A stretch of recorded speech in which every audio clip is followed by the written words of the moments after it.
So textbooks in the early and mid-Victorian decades went out of their way to point out that backwardness in other cultures was a product not of lack of intelligence, but of lack of progress, lack of religion. The Wesleyan Juvenile Offering, as a periodical of the time, told its readers in 1844, our young readers have doubtless been led to believe that they are much more clever than the little Negroes of Africa and the West Indies.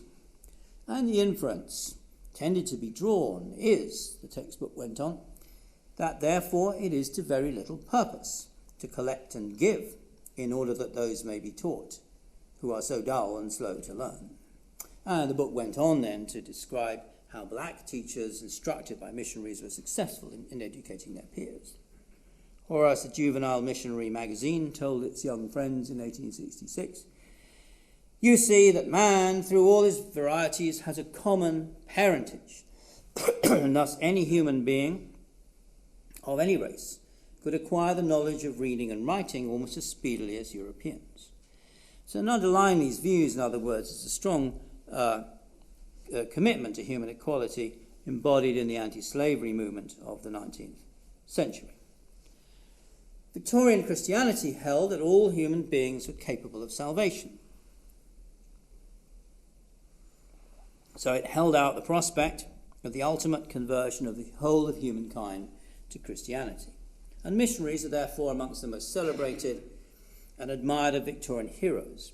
Foremost among them, of course, David Livingstone, who combined a passion for converting the heathen with a devotion to exploration and indeed spreading the benefits of what was regarded then as modern medicine. All of this equal sources of his fame back home. The major missionary societies were in fact all founded in the 1790s to work among settlers. But their role in the anti-slavery campaign brought them to extend their efforts into indigenous societies. And through the century, they were the main vehicle of education, literacy, and, in Livingstone's case and many others, medical care too.